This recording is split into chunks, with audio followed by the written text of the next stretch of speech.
Break Fix Podcast is all about capturing the living history of people from all over the autosphere, from wrench turners and racers to artists, authors, designers, and everything in between. Our goal is to inspire a new generation of petrol heads that wonder, how did they get that job or become that person? The road to success is paved by all of us because everyone has a story.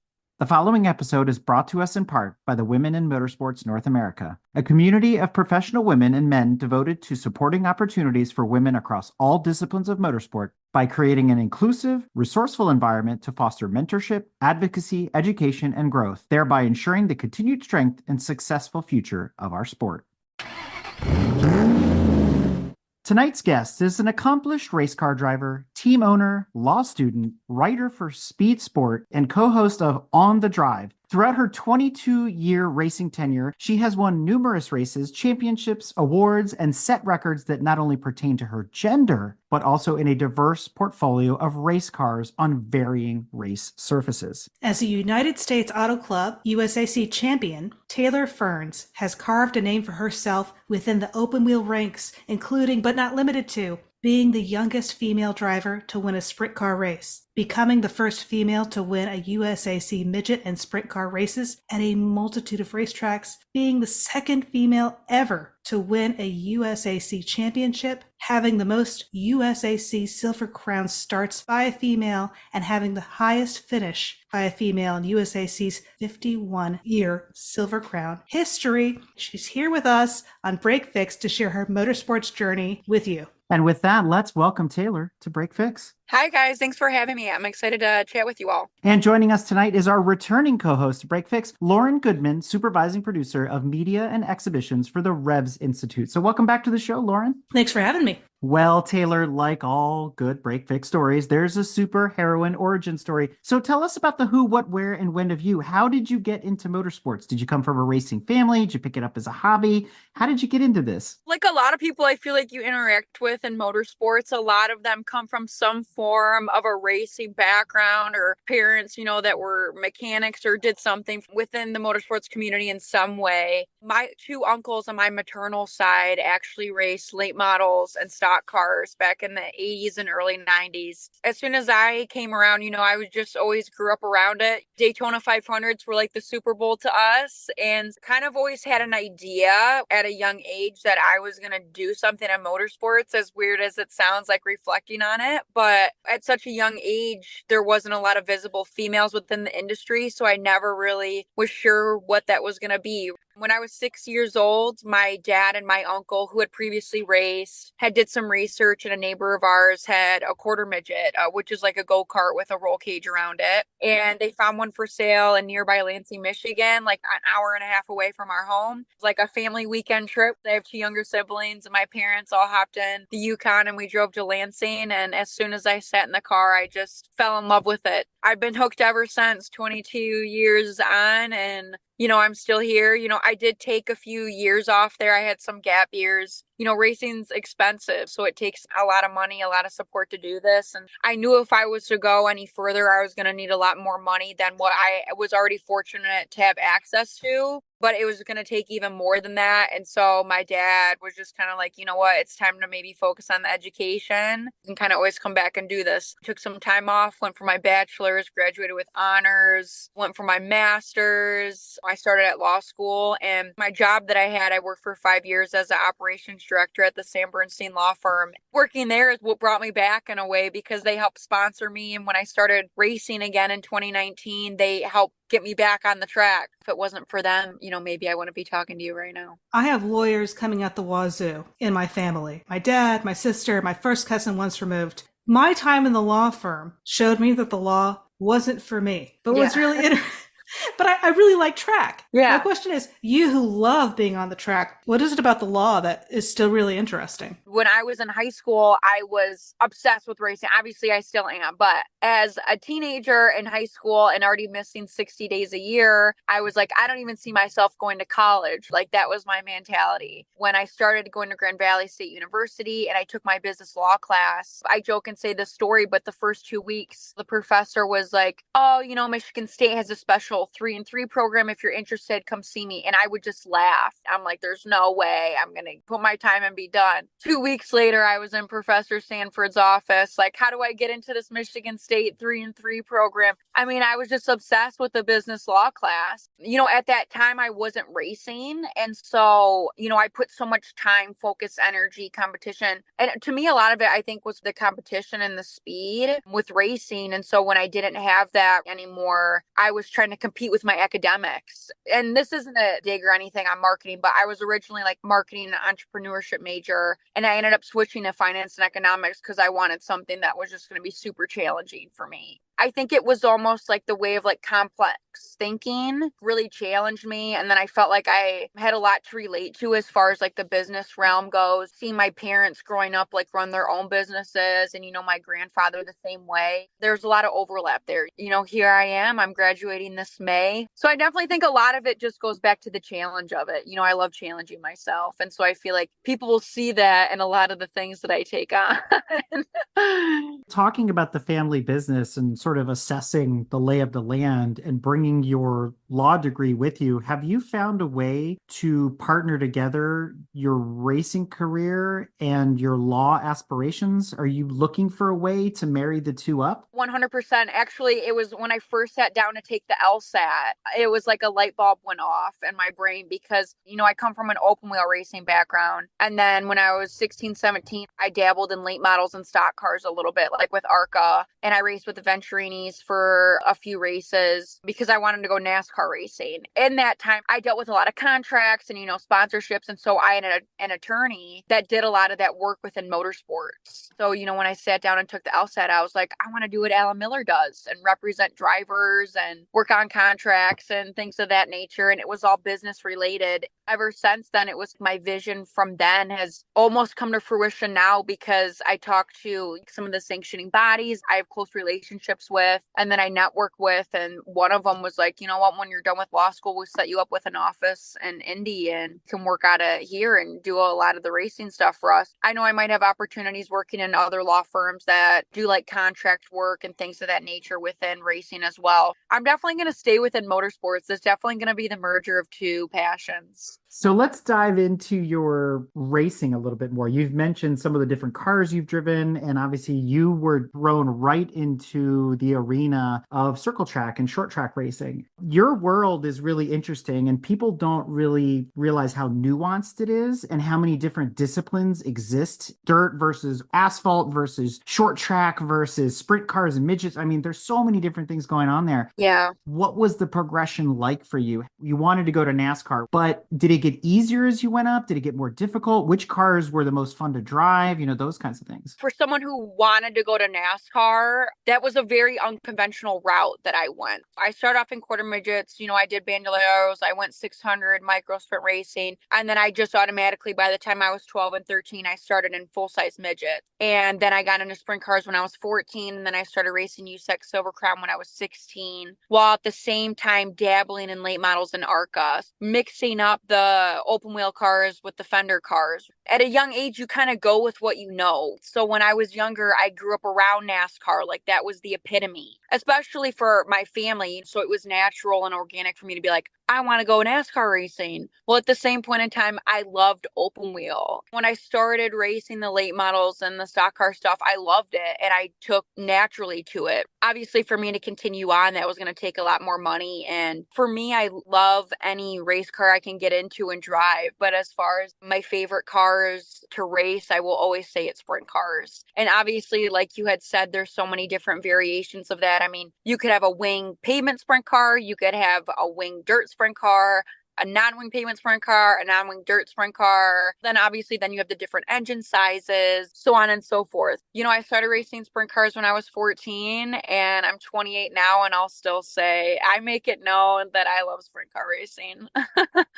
You really like the open wheel cars, but what I didn't hear in there was super modifieds. Isn't that the next step? Yeah, honestly, I've never raced a super modified. Can't even say I've had an opportunity to do it, but I'm sure if I put a blast out there or tried calling somebody, community. I know some people within that realm. I'm sure it's something wouldn't be hard to do. You never know. You might see me at a super modified race one of these days. The aspiration was to go to NASCAR. And I wonder, was that because at the time you were seeing personalities like, let's say, Danica Patrick on television as a woman in NASCAR? Or were there other females in motorsport that you were inspired by? And one of the names that pops out, especially in your world, is someone like Erin Crocker, Evernham, which everybody knows from Winged Nation, the first woman to win an outlaw race. Who were you striving to be like? I was lucky coming up. Like, there was a handful of females like Danica, obviously, in IndyCar. And that was someone when I was growing up that I really looked up to because I really thought she was a great IndyCar open wheel driver. And then obviously she transitioned to NASCAR, didn't see as much success there, but she was still like a prominent fixture. As far as like drivers that I looked up to was like maybe more of the crossover drivers like Tony Stewart or Jeff Gordon, that came from open wheel and then transitioned over to NASCAR at some point. And then that's really where they made their name. More so for me wanting to go to NASCAR was always because when on Sundays, sell on Mondays, I feel like when you bring up NASCAR racing, like I don't come from a prominent racing community, so to say, in Metro Detroit, but you bring up NASCAR and people recognize it. Whereas like if you try, and I hate to say it, I become a big fan of IndyCar, but you try to bring up an IndyCar and it's not as relative maybe, or it's not as like well known. I feel like as you grow, your dreams evolve at the same time. And so I think right now I'm definitely more aiming towards the IndyCar route, maybe if I had the opportunity to do something in that round, because as far as like the easier access goes and then relating more to what I come from now, that might be more of a realistic goal. I love that just because as a student of motorsport history, looking at all of the American greats who cut their teeth on dirt tracks in midgets in sprint car and turn that into an incredible career at Indy. To me, that makes total sense. For me, it's always like bringing back the nostalgia about it. I've become close and I've interacted a lot with the vintage Indy guys. They have a shop based out of Brownsburg, Indiana, and they restore a lot of vintage Indy cars. And you learn a lot about the history of the sport, but specifically the USAC ranks and when those guys came from USAC to IndyCar. That's kind of something in a way that I was hoping to bring back because I feel like it's forgotten. I feel like when I talk to a lot of IndyCar teams now, you almost kind of have to sell the USAC Silver Crown model to them. It's almost like a lot of people forgot that history. That's something that I'd like to bring back because I feel like there is so much relation and overlap there. Consider my bias, right? But there's a lot of the guys from like the USAC rank, specifically the Silver Crown drivers, who I have a lot of respect for, but I think that they're overlooked in a lot of ways. With that said, dirt or asphalt, what do you prefer? This is such a tough question for me because if somebody was to ask me this when I'm running better on dirt than I am pavement, naturally when I was younger, I'd be like, oh, dirt. And then, same thing the other way around. I love them both. I love having the opportunity to go back between both of them. I think it really creates a diverse and complete driver. But, I will say right now, I do lean more toward the pavement because that's always been something that's just come natural to me and organic. Whereas the dirt has always been something that I've really had to work at. But, if you think about it, like when you go Silver Crown racing, there's only like 5 dirt Silver Crown races on the schedule. Well, you're racing against guys like Justin Grant, CJ Leary, Brady Bacon. They race those dirt 9-wing cars like 80 times a year. For me to do that only 5 times a year, you don't want to show up and be already defeated, but you already know at some point to be realistic. You're fighting for 5th through 10th. I don't like that mentality. You got to take into context all the seat time. Right now, I just don't have a lot of the dirt seat time. I definitely try to focus more on the pavement because I know that's my strong suit right now, but just always taking away whatever I can when I race the dirt stuff. When you look at other drivers you're with, just like certain tennis players will say, he's great on the clay, she's amazing on the grass, then he's great on asphalt. Do you see that in the other drivers? Yeah, I see that in the other drivers. Even my family's like, you're one of the best pavement drivers. Sometimes they try to like even steer me away from messing with the dirt right now. Everybody has their thing, it's like what you said, no different than basketball or football or whatever. So everybody's going to have their thing that they take to more. I used to think I was a pretty decent dirt driver. Practice makes perfect, and I haven't practiced it a lot. With all all of your driving experience, comes these moments for all of us that participate in motorsport, and they're learning moments. What's gone wrong at the racetrack, and what have you learned from it? So I will say this past season, so 2023 season, definitely did not go the way that I wanted to in any way at all. Did not meet any expectations that I had set, and nor did we achieve any goals that I had set for myself and my team. And so we had to overcome a lot of adversity and a lot of problem solving. When I reflect on that, I say that there was a lot of growth there. And there is a quote that I like to turn to from Denzel Washington. And he said, "Don't view things as problems, view them as opportunities." For example, if I qualify bad and, I got to start towards the back, it's like, what an opportunity I have to pass a bunch of cars, be hard charger or whatnot. But there was one moment in particular that stuck out last season, and it was my very first Dirt Silver Crown race back in 8 years, and we were out in Belleville, Kansas. We had just put together a brand new car, brand new frame, parts, engine, you name it. Everything was brand new. You don't normally get a practice day racing. After 4 laps on practice, my motor blew up. We didn't have a spare. All my guys were like getting ready to load the trailer to go home, head back to Indiana. And I was like, no, we're going to find another motor. A buddy of mine had one for sale in Brownsburg, Indiana. I had another buddy go and pick it up, drove all night to Belleville, Kansas. We put it in and I raced, and we ended up finishing 9th or 10th. It wholly encapsulates like our entire season last year. But what it comes back to is just never giving up. And, it's easier to give up than to keep going. To quote Winston Churchill, it's the courage to continue that counts. We're never out of the fight. And I definitely gained a lot of mental strength from that last year. If I were your Magic sponsorship fairy and I came down right now and tapped you and I said, you could drive in any other series and at any other track, what would you like to do first? Number 1 would be the Indy 500, obviously at MIS. That's on my bucket list, something I'd really want to do and something I'm really working hard toward. But on top of that, I always say if somebody says I had my perfect scenario with a sponsor that would let me do whatever I wanted to do or whatnot, I would say wing dirt sprint car racing all the way. And formerly it was always like when I was wing dirt sprint car racing, when I was a teenager, I was always like, I want to be an outlaw and race with the World of Outlaws. Now, there's kind of like that split field, right now between High Limit and World of Outlaws. Wing dirt sprint car racing is something that will always have my heart. It's between those two. I think that's wonderful. We can hear your passion for it. Thanks. For sure.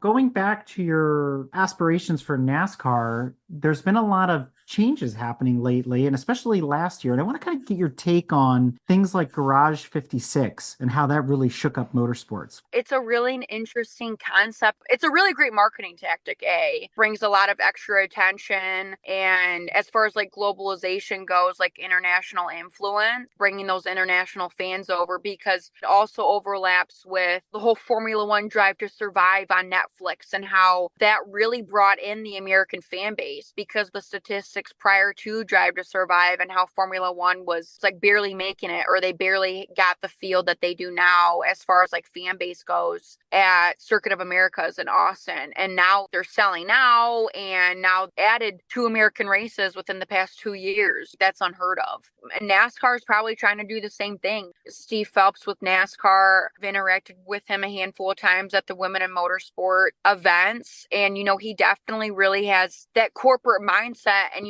with that, I think that comes with globalization and trying to target those fans overseas, because NASCAR historically was kind of like grassroots Americana. The Garage 56, I think, is just the evolution of NASCAR. Did Drive to Survive convince you in any way? Are you a fan too? Yeah, honestly, I didn't know too much about F1 before that. Just little tidbits here and there. I try to keep up with it now as much as I can. And, it is also interesting, hearing from international drivers how much they train in their mindsets. A lot of that like relates, and I can connect with them in that way as far as from a competition standpoint. If you're a competitor, no matter what it is, whether it's racing or basketball or football or whatever, you all have this similar mindset. I'm really interested in human behavior, and so learning from other people and what makes them tick. And so I think that's something that Drive to Survive brought to light as well. And you touched on something really important, which is the training that the F1 drivers go through. And I'm glad you brought that up, because one of the other things that has changed in the last couple of years, and as a result of the pandemic in some ways, is the explosion in the sim racing world. And a lot of people are saying it's the future of motorsport. There's all sorts of titles out there and simulators that really lean towards Formula One or sports car and endurance racing and even rally in some respects. But there's a little bit of love for short track and circle track out there through the iRacing community. Do you use sims at all to practice? And do you think it helps or hurts motorsports? I do utilize some simulator training. I have a relationship with Delara, and they let me go into their facility in Speedway, Indiana, and I'll use some of their simulators that they have there. And then I also train at Pit Fit down in Indianapolis, and they have a simulator in there as well. For me, I'm trying to get used to some road course racing right now, and so that really helps as far as adapting and getting used to the tracks, maybe braking points and downshifting. Growing up, I've kind of always utilized the phrasing, I mind race, I don't I race. Saying that, I'm kind of implying that there still is a lot to getting used to when you get in the actual car and you're on the track versus the simulator. And I don't think anything will be able to like really replicate that. I know there's like 3 simulators in the world that are as realistic as it can get. And I know that I think Delara has 2 of them. And then I think there's like maybe a NASCAR facility like Toyota or Chevy or something that has one also. I've heard that those are pretty legit. But as far as maybe what like the common folk has access to, I think there's still nothing comparable to getting actual seat time in a car at a track.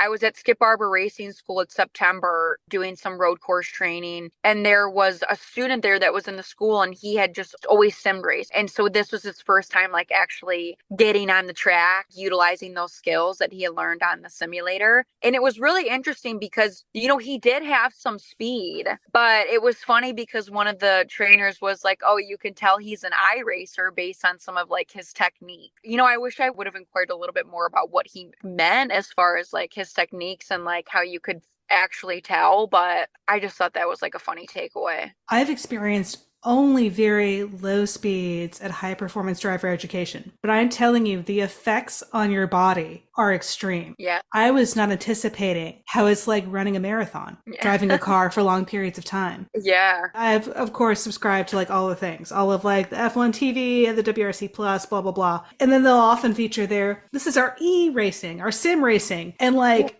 these children who look like they could not lift a twig are there. And I'm like, there is no way you could drive a sports car for a 3-hour stint. Because the conditioning you have to have is like, you're a performance athlete. It'll be surprising because sometimes I'll look at people who are racing the Silver Crown stuff, will race 100-mile races. And for an open wheel car, like that is endurance racing, especially for what we do. I mean, you're seesawing at the wheel for 100 laps. And so you got to be in peak condition. I mean, it's no joke. And sometimes, you know, you kind of look around at the field, like what you said, and you're like, how is this kid wheeling that? You know, he looks like he's like maybe 100 pounds soaking wet. It amazes me as well, but I know how hard I train to do it. And since a young age, you know, I've always worked out really hard to try to stay in the best physical shape. And even now, sometimes at the end of a Silver Crown race, I'll look around and some of those mile races will race and it's like 100 degrees out on the dirt miles. And, you know, it gets pretty hot in there, and we're in open wheel cars. And I know like also when I used to race stock cars on a hot day, geez, it's like 50 degrees hotter in there than it is outside. It's pretty grueling. So, you know, a lot of that, not even just working out, but sauna training. Sometimes I'll sit in the sauna for an hour just to get used to the heat. It definitely takes a toll on your body. And then I've definitely learned over the years staying hydrated. I'm really big on the whole liquid IV packets now and staying on that. And it's a lot also when you add in all the traveling on top of that too. Sleeping in strange hotel rooms or motels. There's a weird light outside and there's a buzzing in the room you can't get rid of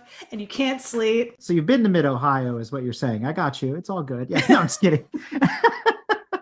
I'm sure all that's going to mess with your performance. The business of racing, I'll just bring this up because I have a degree in screenwriting, believe it or not. When you're in Hollywood, you discover that a lot of the business of screenwriting has very little to do with screenwriting. And I think racing is the same way. Is that so much of what you spend your time doing is not actually being on the track. It's the things you do to get on the track. Yeah. I'm bringing this up because I'm almost positive we maybe shook hands at the Women with Drive Summit in Phoenix. But of course, I shook Yeah. 800 million hands, which was amazing. It was amazing to be in a big space with women who were all excited about this and wanted to help each other. There were so many incredible speakers there. I feel like I'm still digesting some of the things I learned and took from that conference. At first it was like, I'm like, oh, am I a little out of place here being from like a car museum and my specialty being like automotive history? But it made perfect sense as I looked at a lot of the struggles I saw young women drivers facing were the exact same struggles I saw women drivers from the past facing. It comes down to money because racing is a sponsorship sport. A lot of the famous women drivers of the past either came from money or had a connection who helped get them in the door that was almost the equivalent of money. And I think it's still kind of the same. And I think the conference did an amazing job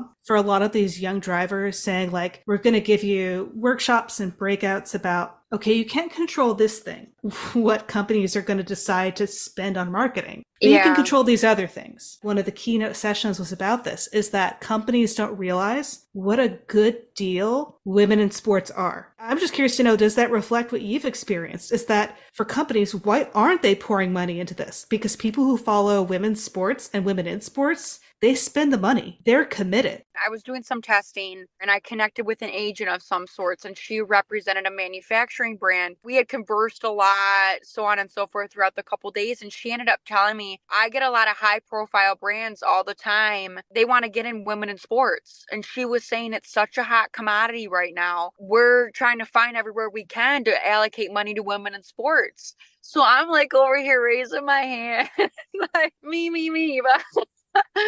But this is kind of a recent phenomenon in a way. And I think 13-ish years ago, that was maybe the early onset of it. But it was nothing then like how it is now. And the reason why I bring that up, because when I won my USAC championship in 2011, when I was 15, I had won this grant or sponsorship from eBay Motors. And I think a lot of it I had heard from their marketing director was because they wanted a female. And I was not only that, but I was a highly competitive one. Like I had just won the USAC championship, so on and so forth. So that's what they were looking for. So I was the ideal candidate. Really, at that point in time, that was the first time I had ever really heard that from a company. Granted, I was so young, but I really never heard anything like that again until really the past like 3 years. If I would have had more access, or there was larger access pools of that when I was in my late teens before I took time off, I probably would have left. And that's a big thing with women in Motorsports North America. I'm close with Lynn St. James. She's been a mentor of mine since I was 13. And I've worked closely with Beth Peretta and Cindy Sisson. And at first we kind of came up with this theory, like the funnel effect. And for me, it was like, if you look around to a lot of the successful females in motorsports,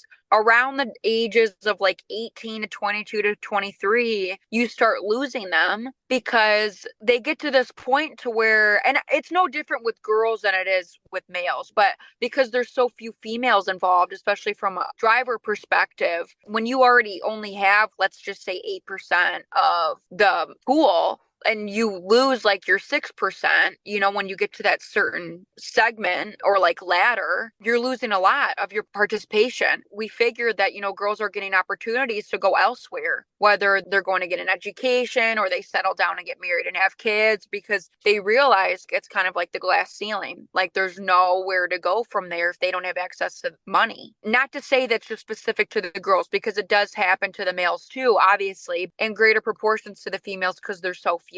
Now you see this big drive with women in sports and, a lot of people wanting to allocate money towards it. We just got to bring them to the racing realm. There is like a certain look you'll see in NASCAR, like some of the girls that are in it now, they all have the look, but some of them, they're just not performing, but they have the money. That's where they have the upper hand. I mentor younger girls now, and what I try to tell them is like, I just try to pass on what Lynn St. James taught me. The way you market yourself, how you present yourself, how you talk. Yeah, you can drive a car on the racetrack, but if you can't do what it takes off the track, your chances just basically went down to almost zero. You're going to be a development driver in that case. You're going to be a test driver. Yeah.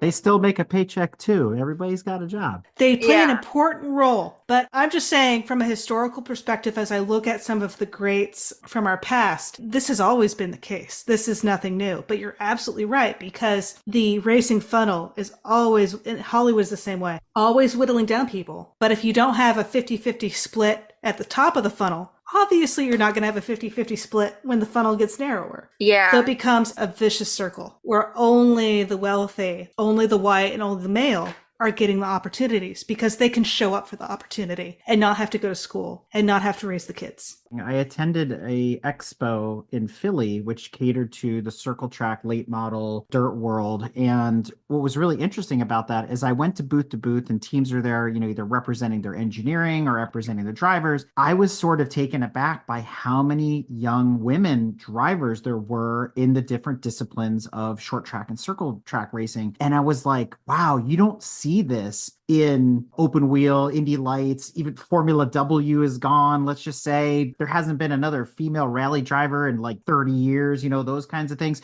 And even in sports car and endurance, other than the Iron Dames and a couple of others, they're sort of few and far between. But when I walk through those doors and I'm looking around, I'm like, there's women everywhere. And then, I'm the team principal and I'm the owner and, I'm on the, and I was like, wow, there's a thriving community that maybe is sort of being overshadowed by the lack of women in other disciplines of motorsport. And I feel like, Taylor, you're in the right place to blossom as a woman in motorsport. For sure. And I think a lot of it, I credit women in motorsports like expanding my perspective, because when I was coming up through the ranks, when I was a younger driver, I always thought that's all I wanted to be was a driver. So I was like, if I don't make it as a driver, what am I going to do?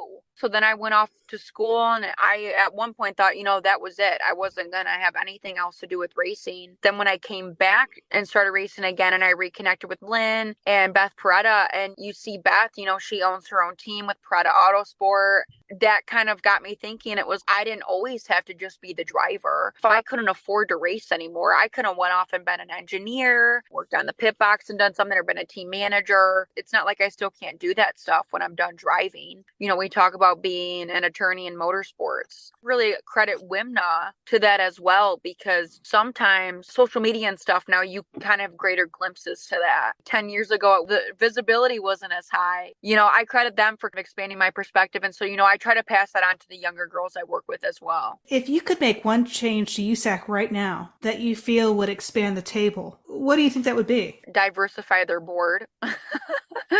Let's unpack that for a second, because, there's this talk about gender in racing, but there's a bigger conversation to be had about diversity, whether it's in ages, whether it's in gender, whether it's in creed, color, and otherwise. And I sort of stand back from this conversation sometimes, and I like to think about it and go, how do we make the paddock more diverse in general, more inviting for everyone that might have an inkling of interest in motorsport? And I think you said earlier, Drive to Survive sort of invited a whole bunch of people to the table, but how do we get them off the couch and on the track? Yeah, and I think it's like a top-down approach, right? From what I know, like I said, I have close relationships with the hierarchy at USAC, and, I've known them for a long time. And so I think I have a lot of insight in this way to where I know some of the people on the board, but I know that a majority, if not all, is all Caucasian males. A lot of people, in motorsports and ways are like-minded people. Who's to say someone from a different race or a different gender, and you add them on the board,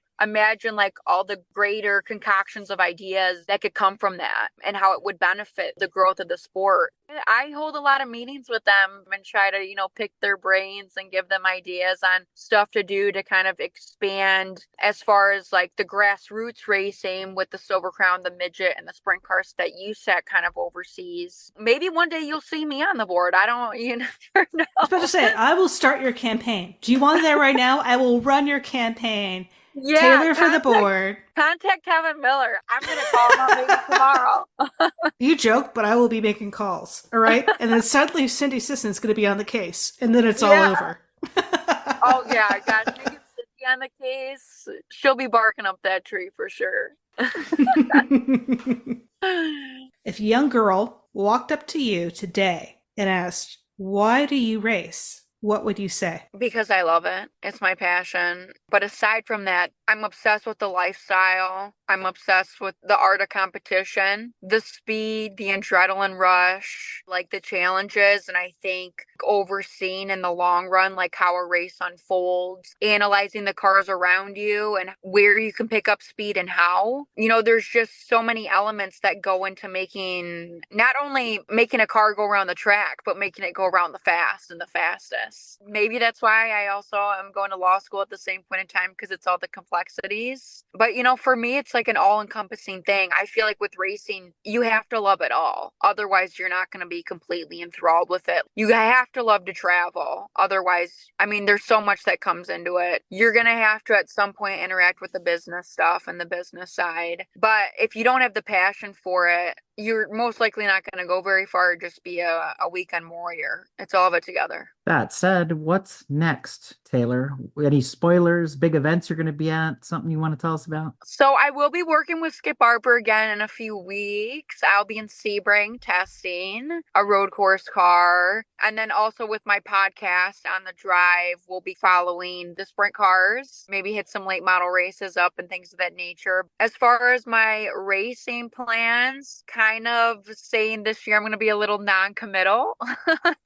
and take it race by race, because last year, I put a lot of pressure on myself with all the issues that we had, and I was like, no, we have to be at every race. I told them take it race by race, but you never know, maybe I'll pop up at a IndyCar race or an Indy Next race or a late model race or a wing sprint car race. Right now, I'm focused on finishing up law school. I'm focusing on my upcoming season with my sprint cars and my Silver Crown cars. We'll kind of let the higher powers take it from there.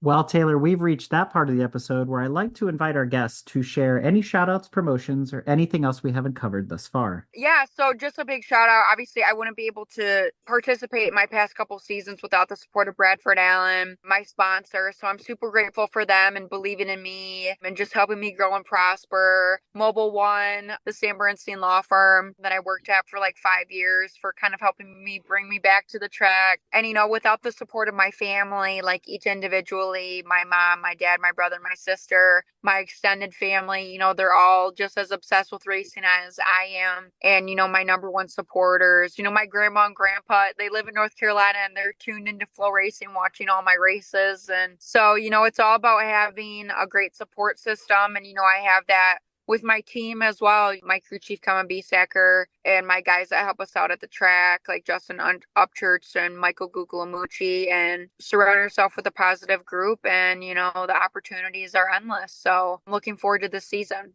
Over the years, Taylor's perspective on the motorsports world and her placement in it has evolved. She now recognizes the power and greater meaning behind being a woman in a male-dominated trade. With that, she has made it a personal mission to give back to a sport she is so passionate about by mentoring younger girls interested in racing. Taylor is also an active member of Women in Motorsports North America, regularly taking part in professional speaking engagements, and she is a contributing writer, podcast co-host, and founder of the Safety Bank. To learn more about Taylor, be sure to log on to taylorferns.com or follow her on social media at Taylor L. Ferns on Facebook, at Taylor Ferns on Instagram and Twitter, as well as her YouTube and TikTok channels. And you can always connect with her via LinkedIn. With that, Taylor, I can't thank you enough for coming on Break Fix and sharing your story with all of us. And I have to say, one of the things I really noticed is your passion for motorsports as a whole, not just your discipline in motorsport. And you said something really important earlier. It's a philosophy that I also subscribe to. So I'm going to paraphrase what you said, which is there's no such thing as a bad situation, just problems looking for a solution. And I see that with you and your involvement in motorsports and in WIMNA and how you're engaging with the community. And I have to applaud you for what you're doing. So please keep spreading motorsports enthusiasm and good luck this season. Thanks, guys. I appreciate the conversation and looking forward to chatting with you a bit more, hopefully down the road. Officially founded in April of 2022, Women in Motorsports North America is an official 501c3 not-for-profit organization. Because of its partners, WIMNA is proud of what it's been able to accomplish. And don't forget that each year, over 450 women and men from all disciplines of motorsports attend their annual summit, Attendees are open to industry executives, drivers, team members, OEM sponsors, racetrack representatives, and anyone working in the sport or wanting to learn more about opportunities in motorsport. If you'd like to learn more about Women in Motorsports North America, be sure to log on to www.womeninmotorsportsna.com or follow them on social media at Women in Motorsports NA on Instagram and Facebook, or at _WIMNA on Twitter. We hope you enjoyed another awesome episode of Break Fix Podcast, brought to you by Grand Touring Motorsports. If you'd like to be a guest on the show or get involved, be sure to follow us on all social media platforms at Grand Touring Motorsports. And if you'd like to learn more about the content of this episode, be sure to check out the follow-on article at gtmotorsports.org. We remain a commercial-free and no annual fees organization through our sponsors, but also through the generous support of our fans, families, and friends through Patreon. For as little as $2.50 a month, you can get access to more behind-the-scenes action, additional pit stop minisodes, and other VIP goodies, as well as keeping our team of creators fed on their strict diet of Fig Newtons, gummy bears, and Monster. So consider signing up for Patreon today at www.patreon.com/GT Motorsports. And remember, without you, none of this would be possible.